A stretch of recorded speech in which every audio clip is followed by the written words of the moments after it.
போறாண்டா வீட்டுக்கு போறாண்டா என்னை கூட்டு போங்க. என்னடா இப்படி இருக்க? சந்தோஷமா இரு, என்ன கவலைப்படாத. அப்ப அவங்க வரதுக்கு பிளான் பண்ணி வச்சிருக்கலாம். மேபி அவங்க சைன் ஃபுல்லா ரெடியா பண்ணி வச்சிருக்கலாம். நான் பட் அவங்க ஹக் பண்ணுவாங்க சொல்லிட்டு நினைச்சுக்கோங்களேன். அப்புறம் அதை வச்சு தப்பா போயிடும். இகோ பிடி ரொம்ப நாள் வச்சதுனால சரியா வர மாட்டேங்குது.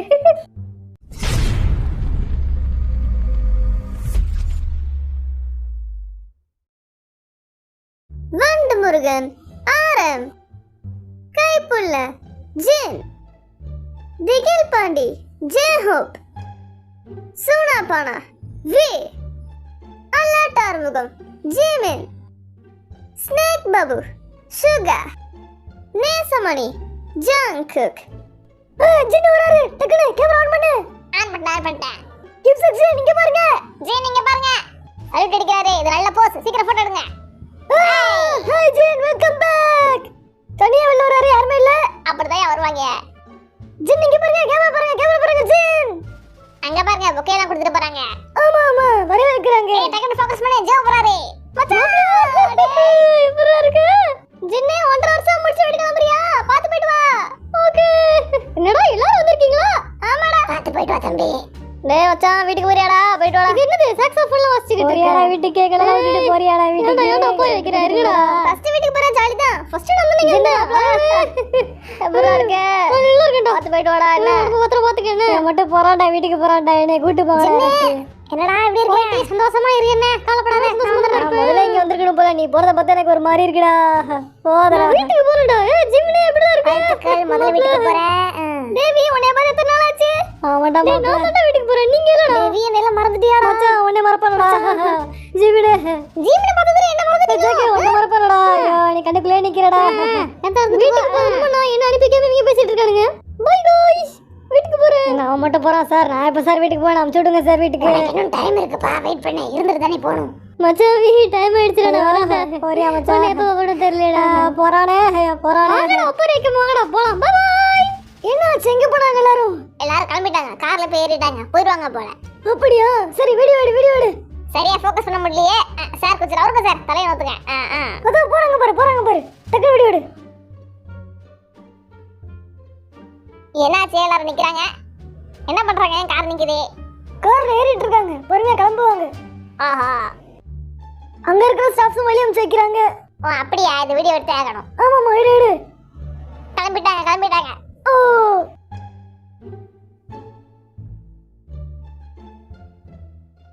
லைவ் ஆன் ஆச்சா இல்லையா?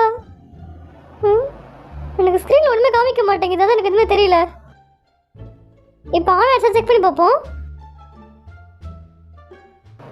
ஆன் ஆயிடுச்சு. ஆர்மிஸ் எல்லாரும் லைவ் உள்ள வராங்க. ஓகே, எப்படி பேச ஆரம்பிக்கிறதுன்னு தெரியலையே.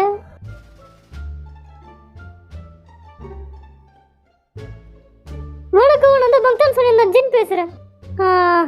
பார்த்து ரொம்ப நாள் ஆச்சு நினைக்கிறேன். லைவ் போட்டு ரொம்ப நாள் ஆயிடுச்சு. ஆனா இப்ப ஒண்ணு தோணுது.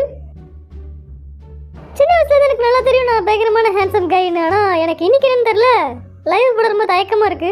சரியா 1.5 வருஷம் கழிச்சு நான் திரும்ப வீட்டுக்கு வந்திருக்கேன். அதனால எனக்கு கொஞ்சம் கேமரா முன்னாடி பேசுறதுக்கு ஒரு மாதிரி தான் இருக்கு. டச் விட்டுருச்சுல, அதனாலதான். ஓ பரவாயில்ல, அதெல்லாம் போக பழகிருன்னு நினைக்கிறேன். இத்தனை நாள் உங்கள்ட்ட நான் வியூவர்ஸ் தான் பேசிட்டு இருந்தேன். இப்போ நான் நேரில் பேசிட்டு இருக்கேன். முன்னாடிலாம் வசம் பேசுவேன். இப்போ எனக்கு பேசவே வர மாட்டேங்குதுங்க, என்னன்னு தெரியல. எல்லாத்தையும் நான் மறந்துட்டேன்னு நினைக்கிறேன். மிலிட்டரியில் என்ன நடந்துச்சு உங்கள்கிட்ட எல்லாத்தையும் சொல்லணும்னு ஆசைப்படுறேன். எங்கிருந்து ஆரம்பிக்கிறதுனே தெரியல. அதாவது இந்த 1.5 வருஷத்துல நாங்கள் நிறைய ஃப்ரெண்ட்ஸ் பிடிச்சிட்டேன். அதனால அவங்க எல்லாருமே நான் திரும்ப வீட்டுக்கு வரப்ப அழுக ஆரம்பிச்சிட்டாங்க. அழுவாதீங்கன்னு நான் சொல்லி பார்த்தேன், அவங்க கேட்கல. அவங்க அழுத நானும் அழுவேன்னு சொன்னேன். என் ஃப்ரெண்ட்ஸ் எல்லாரும் அழுகையை கண்ட்ரோல் பண்ண முடியாம அழுதுட்டு இருந்தாங்க. அதனால எனக்கும் அழுவு வந்துருச்சு. நான் இன்னைக்கு ரொம்ப அழுதுட்டேன். என்னால் தாங்கிக்க முடியல. இப்போ வரைக்கும் எனக்கு அழுவு வந்துட்டு தான் இருக்கு. என் மூஞ்சி கூட வீங்கி போயிருக்கு. 2 வாட்டிக்கு மேலே அழுதுட்டேன். அதனால கண்ணு ரொம்ப வீங்கி போயிருச்சு. நீங்க இவ்வளோ பேர் லைவ்ல இருந்து என்ன பாக்குறீங்க? அத்தனை பேர் முன்னாடி என் மூஞ்சி அப்படி காமிக்கிறதுக்கு ஒரு மாதிரி தான் இருக்கு. பரவாயில்ல, லைவ்லாம் வர போடணும், மூஞ்சி ஒழுங்கா இருக்கணும், அழுவ கூடாதுன்னு நினைச்சேன். ஆனா ஃப்ரெண்ட்ஸா பார்க்கும்போது எனக்கு அழுவு வந்துருச்சு. நானும் வேற வழி இல்லாமல் அழுதுட்டேன். பார்த்தீங்களா, எனக்கு இவ்வளோ பெரிய பொக்கை கொடுத்து என்னை வரவேற்பாங்க. தூக்கவே முடியல. இது செம்ம வீட்டாக இருக்கு. சரி, 1.5 வருஷத்தில் நான் ரொம்ப நல்ல ஃப்ரெண்ட்ஸ் எல்லாம் பிடிச்சிருந்தேன். அவங்களாம் ரொம்ப நல்லவங்க, எனக்கு சப்போர்ட்டிவாக இருந்தாங்க. எனக்கு இங்கே நிறைய அவார்ட்லாம் கிடச்சிச்சு. அதெல்லாம் கூட உங்கள்கிட்ட நான் காமிக்கணும்னு ஆசைப்பட்டுட்டு இருக்கேன். சரி, நான் காமிக்கிறேன் அதெல்லாம். ஆனால் அதுக்கு முன்னாடி இது வேற தூக்கவே முடியலப்பா, செம்ம வெயிட்டா இருக்கு. என்ன வர ஒருத்தவங்களுக்கு எப்படி நன்றி சொல்றதுன்னு எனக்கு தெரியல. எனக்கு அழுக வந்துச்சு, ஆனா நான் கண்ட்ரோல் பண்ணிட்டு உட்காந்துருந்தேன் அழுக கூடாதுன்னு.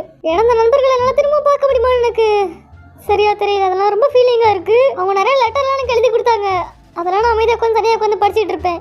ஆனால் ஃபியூச்சரில் கண்டிப்பாக சான்ஸ் கிடைச்சா திரும்ப நான் என் நண்பர்களை போய் மீட் பண்ணுவேன். மீட் பண்ணணும்னு ரொம்ப ஆசைப்படுறேன், அவங்களும் ஆசைப்படுறாங்க தான். உங்கள்கிட்ட நான் நிறைய சொல்லணும்னு என் ஃப்ரெண்ட்ஸ் விட்டு நல்லா மீண்டு வர முடியலையே, என்ன பண்ணுறது? உங்கள்கிட்ட நிறைய விஷயத்தை காமிக்கணும், சொல்லணும், எல்லாம் சொல்லணும் ஆசையாக தான் இருக்கு. ஆனால் 1.5 வருஷங்கிறது ரொம்ப அதிகம் இல்லையா? அதில் நிறைய நடந்துருச்சு, அது எல்லாத்தையும் உங்கள்கிட்ட சொல்லணும். எங்கேருந்து ஆரம்பிக்கிறதுன்னு தான் தெரியல. கொஞ்சம் டைம் கொடுங்க, நான் பொறுமையாக ஆரம்பித்து சொல்ல ஆரம்பிக்கிறேன். 1.5 வருஷத்தில் நான் நிறைய அவார்டு வாங்குறேன், அதெல்லாம் உங்கள்கிட்ட காமிக்கிறேன். எதுக்கான அவார்டுன்றத நான் உங்கள்கிட்ட சொல்கிறேன். எனக்கு ஃப்ரெண்ட்ஸ்லாம் நல்ல ஃப்ரெண்ட்ஸ் கிடைச்சாங்க. நான் போன உடனே என்கிட்ட பேச ஆரம்பிச்சாங்க. அவங்க என்ன செலிபிரிட்டி மாதிரி பார்க்காம ஒரு பெஸ்ட் ஃப்ரெண்டாக என்ன பார்த்தாங்க. எனக்கு அது ரொம்ப பிடிச்சிருந்துச்சு. அவங்களாம் பாசமாக இருந்தாங்க. இப்படிப்பட்ட ஃப்ரெண்ட்ஸ் கிடைக்க நான் கொடுத்து வச்சிருக்கணும். என்னோட பெஸ்ட் ஃப்ரெண்ட் ஒருத்தன் கிளம்புறேன்னு சொன்னோடனே தேம்பி அழுக ஆரம்பிச்சிட்டான். அவன்கிட்ட அழுவாதன்னு சொன்னேன், அவன் கேட்கவே இல்லை. அதனால எனக்கு அழுக வந்துருச்சு. ஒருத்த மட்டும் இல்லைன்னு நிறைய பேர் இருக்கானுங்க, எல்லாருமே அழுதானுங்க. எனக்கு தாங்கிக்கவே முடியல. அவங்கள விட்டு வரதுக்கு எனக்கும் அழுக தான் வந்துச்சு, சங்கட்டமா இருந்துச்சு. திரும்ப அவங்க எப்போ பார்ப்பேன்னு தெரியல. ஒரு பக்கம் கவலை இருந்தாலுமே இன்னொரு பக்கம் ஆர்மிஸ் எனக்காக வெயிட் பண்ணிட்டு இருக்காங்க. அவங்கள பார்க்கும்போது ரொம்ப சந்தோஷமா இருந்துச்சு. அவங்கள மீட் பண்ண போறோம்னு நினைச்ச உடனே ஹாப்பி ஆயிட்டேன் தான். இருந்தாலுமே உங்களுக்கு புரியும்னு நினைக்கிறேன், என்னால கண்ட்ரோல் பண்ண முடியல அழுக. எப்போ கூட வருது எனக்கு அழுக. அவங்க கூடயே தங்கியிருந்தேன்ல, அதனால தான். சரி, நான் அதை காமிக்கிறேன். இது என்னோட முதல் அவார்டு. நீங்க இதை பார்த்துருப்பீங்கன்னு நினைக்கிறேன். வெளியே போட்டோ வந்துச்சா இல்லைன்னு தெரியல எனக்கு. நாங்க போன உடனே எல்லாருமே நான் கிம் சக்சின் மட்டும் கூப்பிடல. அவங்க என்ன பத்தி கூப்பிட்டாங்க, சோல்ஜர் கிம் சக்சின் அப்படின்னு கூப்பிட்டாங்க. 2 வாட்டி அந்த பேரை சொல்லி கூப்பிட்டாங்களா. அவங்க என்ன சோல்ஜர் சொன்னா எனக்கு பெருமை தாங்க முடியல. ரொம்ப சிரிப்பு வந்துருச்சு, ரொம்ப மகிழ்ச்சியா இருந்துச்சு எனக்கு. ஐயோ, என் கையில நெகலாம் பெருசா இருக்கு. இதை பார்க்கும்போது எனக்கே பிடிக்கல தான். வேற வழி இல்ல. அங்க உட்காந்து நெக ஓட்டுற அளவுக்கு டைம் இல்லாம, அதனால நான் வெட்டாம விட்டுட்டேன். அது மட்டும் இல்லாம நெக தொட்டில அங்கேயே போட்டு வந்துட்டேன். இப்போ கூட பாத்தீங்கன்னா இந்த திங்ஸ் எடுத்துட்டு வரல, நிறைய திங்ஸ் அங்கேயே போட்டுட்டு வந்துட்டேன். சரி, பரவாயில்ல, இருக்கட்டும், விடுங்க. சரி, அதோட ஆர்மிஸ் இதை பாருங்க, சோல்ஜர் கிம் சக்சின் போட்டுருக்கு. அதை பார்க்கும்போது எனக்கு பெருமையா இருக்கு கைஸ். ஆனா இந்த நகை தான் எனக்கு கொஞ்சம் அனீசியா இருக்கு. எனக்கு ரொம்ப பெருசா இருக்கு இல்லையா, எனக்கு கையில இடிச்சுக்கிட்டே இருக்கு, இரிட்டேஷனா இருக்கு. சரி, நான் அப்புறம் வெட்டிக்கிறேன். இது பாப்போம் நம்ம. இப்போ வாங்க போலாம். இப்போ அடுத்தது உங்கள்கிட்ட இந்த அவார்டு தான் காமிக்க போறேன். இது பாத்தீங்கன்னா கொஞ்சம் டிஃப்ரெண்டான அவார்டு. இது பார்க்க ரொம்ப கியூட்டா இருக்குல்ல. இதுல என் பேர் போட்டு சோல்ஜர்னு போட்டுருக்கு. அது மட்டும் இல்லாம எல்லாருமே சோல்ஜர் கூப்பிட்டாங்க. அங்க இருக்கிற எல்லாரும் சோல்ஜர் கூப்பிடுறப்ப எனக்கு ரொம்ப பெருமையா இருந்துச்சு. அங்க எல்லாரும் நாங்க மரியாதை கூப்பிட்டுப்போம், அதனாலதான் அப்படி சோல்ஜர் எல்லாரும் கூப்பிடுறோம். நானும் மத்தவங்கள பேர் சொல்லி கூப்பிடல, சோல்ஜர் அப்படி சொல்லிட்டு பேர் சொல்லி கூப்பிட்டேன். அவங்களும் அப்படிதான் கூப்பிட்டாங்க, எல்லாருமே அப்படிதான் கூப்பிட்டுக்கிட்டோம். அது மட்டும் இல்லாம இந்த அவார்டை பாருங்களா, ரொம்ப கியூட்டா இருக்கு. எனக்கு ரொம்ப பிடிச்சிருக்கு இந்த அவார்டு. அங்க போனோட ஒருத்தவங்க ஒரு நம்பர் கொடுத்தாங்க. அந்த மாதிரி எனக்கு வந்து நம்பர் 46 கொடுத்தாங்க. எனக்கு முன்னாடி இன்னொருக்கு வந்து 45வது நம்பர். அவங்க தான் என்னோட பெஸ்ட் ஃப்ரெண்ட். அவங்க வந்து நம்பர் 46 கிம் சக்சின் சோல்ஜர் சொல்லி கூப்பிட்டாங்க. எனக்கு ரொம்ப சந்தோஷமா இருந்துச்சு. அடுத்து இங்க பாருங்க இவ்வளவு பேப்பர் இருக்குன்ட்டு. ஆக்சுவலி இது பேப்பர் இல்ல, துணி மாதிரி ஒரு மெட்டீரியல். அதுல வந்து என்னோட ஃப்ரெண்ட்ஸ் லெட்டர் எழுதிருக்காங்க. அதுல பிரிண்ட் ஆயிருக்கு, அதை படிச்சு பார்க்கலாம். எனக்கு இது படிக்கவே இருக்கு. ஏன்னா அதை படிச்சு நான் எங்க திரும்ப எழுதிடணும்னு எனக்கு யோசனையா இருக்கு. அதனால சரி, பரவாயில்ல, நான் படிக்கிறேன். அவங்க ஆசைப்படுவாங்க இல்லையா. எங்க இருந்து ஆரம்பிக்கலாம்? என் ஃப்ரெண்ட்ஸ் மட்டும் இல்ல, அங்க இருந்து அதிகாரிகளும் இந்த லெட்டர் எழுதிருக்காங்க. சரி, என்னன்னு படிச்சு பார்ப்போம். சோல்ஜர் கிம் சக்சின் பார்த்து போயிட்டு வாங்க. ரொம்ப நன்றி. குட்டியா இருந்தாலும் சூப்பரா இருக்கு. இது பார்க்கறதுக்கு நியூஸ் பேப்பர் மாதிரி இருக்குல்ல. இதுல என்னோட போட்டோவும் இருக்கு, அவங்களோட லெட்டரும் எழுதி இருக்கு. இதை படிக்கும்போது நான் ரொம்ப எமோஷனல் ஆயிடுவேன். சரி, பரவாயில்ல, படிக்கலாம் வாங்க. உங்க கூட இருந்து இந்த 1.5 வருஷம் போனதே தெரியல அப்படின்னு போட்டிருக்காங்க. என்னோட பெஸ்ட் ஃப்ரெண்ட் தான் அதை எழுதினது. ரொம்ப சந்தோஷம் தான் மச்சான். அடுத்து எழுதி இருக்கு, இது ஒரு அதிகாரி எழுதினது. என்ன போட்டிருக்கு தெரியுமா? நீ ஒரு செலிபிரிட்டி மாதிரி இருந்ததுல ஒரு நல்ல பையனா இருந்திருக்க, எனக்கு ரொம்ப உன்னை பிடிக்கும் அப்படின்னு போட்டிருக்காரு. ரொம்ப நன்றி சார். ஆக்சுவலா உண்மையில அங்க ஒரு நல்ல பையனா தான் இருந்தேன். ரொம்ப நிறைய இருக்கே. இதெல்லாம் படிக்க முடியுமா எனக்கு தெரியல. நான் கொஞ்சம் மட்டும் லைவ்ல படிக்கிறேன், அதுக்கப்புறம் தனியாக உட்காந்து படிப்பேன். எல்லாத்தையும் இப்போ படிக்க முடியாது, ஏன்னா லைவ் ஓடிட்டு இருக்கு. அப்படி பார்த்தா மணிக்கணக்காக லைவ் ஓடிட்டே இருக்கும். அதனால நான் அப்புறம் படிச்சுக்கிறேன். மீதியாத்தி கொஞ்சம் மட்டும் லைவ்ல படிச்சு காமிக்கிறேன். அடுத்து நான் போட்டு படிக்கலாம் வாங்க. இது உன் வீட்டு சவுத்துல ஒட்டிரு. என் ஞாபகம் உனக்கு எப்பவுமே இருக்கணும். கண்டிப்பா நண்பா ஒட்டுறேன். உன் கூட இருந்த 1.5 வருஷத்தை வாழ்க்கையில நான் மறக்க மாட்டேன். மச்சான், என்னடா இப்படிலாம் எழுதிருக்கீங்க. நானும் உங்க கூட இருந்த 1.5 வருஷத்தை மறக்க மாட்டேன்டா. மலரும் நினைவுகள் அதெல்லாம். இதுக்கு மேலேயே படிச்சா அழுக ஆரம்பிச்சிடும். அப்புறம் சுனாமியே வந்து பார்த்துக்கோங்க. என்ன மிஸ் பண்றேன்னு நிறைய பேர் போட்டிருக்காங்க. மிஸ் பண்ண கவலைப்படாதீங்க, நீங்க யூடியூப்ல பாருங்க. உங்களுக்கு எப்போ ஞாபகம் வந்தாலும் யூடியூப்ல வீடியோ போட்டு பாருங்கன்னு. எப்பவுமே உங்க வாழ்க்கையில நீங்க என்ன மறந்துடாதீங்க. அதே மாதிரி நானும் உங்களை மறந்துடவே மாட்டேன். உங்களை எப்பவும் ஞாபகம் வச்சுப்பேன். ஸோ அடுத்து நான் வேற என்ன சொல்ல வரதுன்னு தெரியல எனக்கு. அப்புறம் இன்னொன்று ஆர்மிஸ் ஏதோ ஒன்று சொல்ல வந்தேன். என்ன தெரியுமா அது? நான் ஆர்மிஸ் 1000 பேரை ஹக் பண்ணிக்கிறேன்னு சொல்லியிருந்தேன் இல்லையா, அதை முன்னாடி நான் பேசி வச்சுட்டேன். நான் 1 மாதம் முன்னாடியே பேசிட்டேன். நான் திரும்ப ஊருக்கு வரப்ப நான் ஆர்மிஸ்லாம் ஹக் பண்ணணும் அப்படின்னு கம்பெனிகிட்ட கால் பண்ணி பேசினாங்க. எதுக்கு ஹக்லாம்? உங்களுக்கு தான் அடிப்படும், கூட்டம் நிறைய வந்துடும். நீங்கள் வேணா சைன் போட்டு கொடுங்கன்னு சொன்னாங்க. நான் ஒத்துக்கவே இல்லையே. ஏன்னா 1.5 வருஷம்ன்றது ஒன்றும் சும்மா இல்லை. நிறைய ஆர்மிஸை மிஸ் பண்ணியிருப்பாங்க. அவங்களெல்லாம் நேரில் மீட் பண்ணுறப்ப ஹக் பண்ணாமல் எப்படி? ரொம்ப மாசமா நான் சொன்னது என் கம்பெனி ஒத்துக்கவே இல்லை. வேணா 100 பேர் ஹக் பண்ணிக்கோங்கன்னு சொன்னாங்க. நான் ஒத்துக்கவே இல்லையே. 100 பேர்லாம் பத்தாது, 1000 பேர் தான் ஓகே சொன்னேன். ஆனா எப்படி 1000 பேர் நம்ம ஹக் பண்றது? யார் அந்த 1000 பேரா இருக்கணும் அப்படின்னு யோசிக்கிறதுல பெரிய பிரச்சனை வந்துச்சு. தேர்ந்தெடுக்கப்பட்ட 1000 பேர், அதாவது தேர்ந்தெடுக்கப்பட்ட சொல்றதுக்கு ஒரு மாதிரி இருக்கு. வின்னர்ஸ் சொல்லலாமா? ஒரு 1000 வின்னர்ஸ், அவங்கள நான் ஹக் பண்ணிப்பேன் அப்படின்னு சொல்லியிருந்தேன். கஷ்டப்பட்டு என் கம்பெனி கூட போராடி கடைசியில ஜெயிச்சிட்டேன். அவங்க ஒத்துக்கிட்டாங்க 1000 பேரை ஹக் பண்ணிக்கோ அப்படின்னு. ஆனா சில பல கண்டிஷன்ஸ்லாம் இருக்கு, அதுக்கு நீங்களும் ஒத்துப்பீங்கன்னு நினைக்கிறேன். ஆனா அது மட்டும் கிடையாது, பப்ளிக்கா ரோட்ல தான் ஹக் பண்ணுவேன்னு சொன்னேன். ஆனா அதுக்கும் ஸ்டாஃப் ஒத்துக்க மாட்டேன்ட்டாங்க. அதுக்கு பதிலா ஒரு ரூம் நாங்க பேசி வச்சிருக்கோம். அதுல தேர்ந்தெடுக்கப்பட்டவங்க, அதாவது சாரி வின்னர்ஸ் எல்லாரும் ஒரு 1000 பேர் அந்த ரூமுக்குள்ள விடலான்னு ஐடியா பண்ணி வச்சிருந்திருக்கோம். 1000 பேர் ஒரு ரூமுக்குள்ளன்றது ரொம்ப பெருசுதான். அதனால நீங்க எல்லாரும் அலமோதல்ல விழுந்துடாம கொஞ்சம் ஜாக்கிரதையா இருக்கணும். கூட்ட நெரிசல்ல நிறைய பேர் மயக்கம் போட்டு விழுவீங்க, ஜாக்கிரதையா இருந்துக்கோங்க. ஒருத்தர் அடிச்சுட்டு கீழே விழுந்துடாம நீங்க தான் கேர்ஃபுல்லா இருக்கணும்னு. சும்மா எல்லாத்தையும் நானும் ஸ்டாஃப்ல பாத்துக்க முடியுமா? நீங்க கொஞ்சம் ஜாக்கிரதையா இருக்கணும் இல்லையா? வர ஆர்மிஸ் எல்லாரும் ஸ்டாஃப் சொல்ற டேர்ம்ஸ் அண்ட் கண்டிஷனுக்கு ஒத்து போங்க. அவங்க சொல்றதெல்லாம் கேளுங்க. அங்க ரொம்ப வெக்கையா இருக்கும்னு நினைக்கிறேன், எனக்கு தெரியல. நாங்க முடிஞ்ச அளவுக்கு ஏசிலாம் போட்டு வைக்கிறோம். இந்த லெட்டர்ல இன்னும் நிறைய எழுதிருக்காங்க. எல்லாத்தையும் மனசுக்குள்ளே படிச்சுட்டு இருக்கேன், வெளியே சொல்ல முடியல. நான் அமைதியா படிச்சுக்கிறேன். இது எல்லாத்தையும் கண்டிப்பா நான் படிக்கிறதுக்கு ரொம்ப லேட் ஆகும். அதனால மீதியெல்லாம் நான் அப்புறம் படிச்சுப்பேன். போயிட்டு வந்தோடனே லைவ் போட கொஞ்சம் டயர்டா தான் இருக்கு. லைவ் முடிச்சதுக்கு அப்புறம் நான் போய் ரெஸ்ட் எடுப்பேன். அதுக்கப்புறம் கொஞ்சம் ஃப்ரீ ஆனதுக்கு அப்புறம் இந்த லெட்டர் நான் திரும்ப எடுத்து படிப்பேன். என்னோட பெஸ்ட் ஃப்ரெண்ட் உருகி இந்த லெட்டர் எழுதியிருக்கான். மச்சான் நான் ஃபீல் பண்றேன்டா, திரும்ப உன்னை பார்க்கணும் ஆசையா இருக்குன்னு போட்டிருக்கான். கண்டிப்பா பாக்குறேன்டா உன்னை. நிறைய இடம் எழுதிருக்கீங்களா, படிக்கவே கஷ்டமா இருக்கு. அது இல்லாம எழுத்து வேற மையூட்டா இருக்கா, பாக்குறது ரொம்ப கஷ்டமா இருக்கு, கண்ணு தெரிய மாட்டேங்குது. ஜென் உங்களை நான் என் லைஃப்ல பாப்பேன்னு எதிர்பார்க்கல. நானும் உங்களை எதிர்பார்க்கல. உங்களை மாதிரி நல்ல ஃப்ரெண்ட்ஸை பாப்பேன்னு எதிர்பார்க்கவே இல்லை. லெட்டர்லாம் அல்டிமேட்டா இருக்கு. உங்களை எப்பவுமே நான் வாழ்க்கையில மறக்கவே மாட்டேன், பாத்துக்கோங்க. இந்த லெட்டர் எல்லாத்தையும் படிச்சுக்கிட்டே இருக்கலாம். ஆனா என்ன லைவ் வேற ஓடிட்டு இருக்கு, ஃபேன்ஸ் டீம் பேசணும் இல்லையா? அதனால இப்போதைக்கு நான் அதை மடிச்சு வைக்கிறேன். ரொம்ப பெரிய பேப்பரா இருக்குது. இது பேப்பர் என்னன்னு எனக்கே தெரியல. அதை படிச்சு நான் எமோஷனல் ஆயிட்டேன். சரி ஓகே, இப்போ நான் அதை மூடி வச்சிடுறேன். நம்ம கொஞ்சம் நேரம் ஆமிஸ்ட்ட பேசலாம். அவங்க எனக்கு காத்துட்டு இருக்காங்க. ரொம்ப நேரமா வெயிட் பண்ணிட்டு இருக்கீங்க லைவ்ல நினைக்கிறேன். ஆமிஸ் வேற ஹக் பண்ணணும்னு நான் தான் பர்சனலா ஆசைப்பட்டேன். அதே மாதிரி கம்பெனியும் அதுக்கு ஒத்துக்குச்சு. ரொம்ப நன்றி எல்லாருக்கும். உங்களை நேரில் பார்த்து பேசணும்னு அவ்வளோ ஆசையா இருக்கு எனக்கு. நான் அவ்வளோ காத்துட்டு இருக்கேன். அதே சமயம் எனக்கு கைக்கெல்லாம் கொஞ்சம் நடுங்குது. ஏன்னா உங்கள்கிட்ட நேரில் பேசி ரொம்ப நாள் ஆயிடுச்சு இல்லையா? அப்புறம் இன்னொரு முக்கியமான விஷயம், உங்க எல்லாரையும் ஹக் பண்ணணுன்றது என்னோட ஆசை மட்டும்தான்.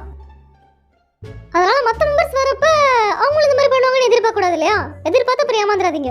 நான் ஏன் இப்படி சொல்றேன்னா, மற்ற மெம்பர்ஸ் வரப்போ அவங்க வேற ஏதாச்சும் பிளான் பண்ணி வச்சிருக்கலாம். மேபி அவங்க சைன் போலாம் நிறைய பண்ணி வச்சிருக்கலாம். நான் பட் அவங்க ஹக் பண்ணுவாங்கன்னு சொல்லிட்டு வச்சுக்கோங்களேன், அப்புறம் அதை வச்சு தப்பா போயிடும்.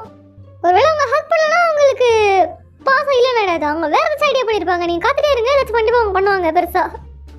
1000 பேரை ஹக் பண்றேன்னு நான் ஈஸியா சொல்லிட்டேன். ஆனா அது பண்றது ரொம்ப கஷ்டம் தான். ஆனா டக்குன்னு நம்ம பின்வாங்க முடியாது இல்லையா? அது எவ்வளவு பண்றது கஷ்டமா இருந்தாலும் கண்டிப்பா அதை பண்ணியாங்க. ஏன்னா அது நான் அதுல ரொம்ப பிடிவாதமா இருக்கேன். அதனால செஞ்சிருவேன். ஏன்னா எனக்கு 1.5 வருஷம் காத்திருந்த ஆரம்பிக்கு இது கூட செய்யலன்னு அர்த்தம். அதனால நம்ம எல்லாரும் நேர்ல மீட் பண்ணலாம். உங்க எல்லாரையும் நான் ஃப்ரீயா ஹக் பண்ணுவேன். ஃப்ரீ ஹக் நான் ஆசைப்பட்டேன். அந்த இடத்துல அரேஞ்ச் பண்றதுக்கு காசு செலவாகும். இருந்தாலும் அந்த செலவை நாங்களே பாத்துக்கிறோம். நான் ஃப்ரீயா ஹக் உங்களுக்கு கொடுக்கணும்னு ஆசைப்பட்டேன். அதனால செலவை நாங்களே பாத்துக்கிறோம். உங்களுக்கு ஃப்ரீயான ஹக் கொடுக்குறேன். ஏன்னா என்னோட ஆர்மிஸ் நீங்க, என்னோட அன்பார்ந்த ஆர்மிஸ். 1.5 வருஷம் கூட நான் இல்லைனாலுமே நீங்க என்ன மறக்கல. என் மேல அதே பசத்தை வச்சுட்டு இருக்கீங்க. அதுக்கு நான் என்ன கைமாறு பண்ண போறேன்னு எனக்கு தெரியல. நான் உங்களுக்கு ஒரு தர சின்ன பரிசு தான் இது. அப்புறம் இன்னொரு விஷயம் சொல்லணும். என் கம்பெனி எந்த ஃபேன்ஸையும் கேமரா எடுத்துட்டு வரக்கூடாதுன்னு சொல்லிச்சு. ஆனா நான் ஒத்துக்கல. என் ஆஃபீஸ் எல்லாரும் என் மூஞ்சி பார்க்கணும்னு ஆசைப்படுவாங்க. அவங்க வீடியோ எடுத்துக்கிட்டுமேன்னு சொல்லிட்டேன். கம்பெனி சொல்றது நல்லதுக்கு தான். நீங்க கேமரா எடுத்துட்டு வந்தீங்கன்னு வச்சுக்கோங்களேன், என்ன வீடியோ எடுக்கிறன்ற பேர்ல நீங்களே தடுக்கி கீழே வந்துருவீங்க. சரி, அவங்கள பார்த்துக்க மாட்டீங்க. அதனால நீங்க ஆசைப்பட்ட மாதிரி போட்டோ வீடியோ எடுத்துக்கோங்க. என் மூஞ்சி வளைச்சு வீடியோ பிடிங்க. ஆனா நீங்க ஜாக்கிரதையா இருக்கணும். மத்த யாருக்கும் அடிபட்டுற கூடாது. அதனால கொஞ்சம் கேர்ஃபுல்லா இருங்க. ஃபர்ஸ்ட் என் கம்பெனி உங்களை வீடியோ எடுக்கிறதுக்கு ஒத்துக்கவே இல்லை. ஆனா கஷ்டப்பட்டு உங்களுக்காக பேசி வாதாடி நான் உங்களை வீடியோ எடுக்க ஒத்துக்க வச்சிருக்கேன் கம்பெனியவே. அதனால போட்டோ வீடியோ எடுத்துக்கோங்க. நல்ல மெமரிஸை கிரியேட் பண்ணிக்கோங்க. நம்ம நேர்ல பார்த்து பேசி ஹக் பண்ணிக்கிறதுலாம் ஒரு பெரிய மெமரி தானே. அதனால நீங்க ஆசையா வீடியோ எடுக்கிறத நான் கெடுக்க விரும்பல. நீங்க எடுத்துக்கோங்க. அது மட்டும் இல்லாம நீங்க ஆர்மிஸ், அதனால நீங்க என்ன ஆசைப்படுவீங்க, உங்களோட மைண்ட் செட் என்னன்றது எல்லாமே எனக்கு தெரியும். சரி, நான் முதல்ல யூனிஃபார்ம் போய் கழட்டணும். Bye bye. வந்து ரெஸ்ட் எடுக்கவே இல்லை நானு. டாடா, இப்போ ரெஸ்ட் எடுக்க போறேன். கூடி சீக்கிரம் நம்ம நேர்ல மீட் பண்ணலாம். Bye bye. நான் ஏகோ பண்ணி ரொம்ப நாள் ஆச்சு, அதனால சரியா வர மாட்டேங்குது. வீடியோ எப்படி ஆஃப் பண்றது? லைவ் போட்டு ஓடிக்கிட்டே இருக்கு. Okay, bye bye.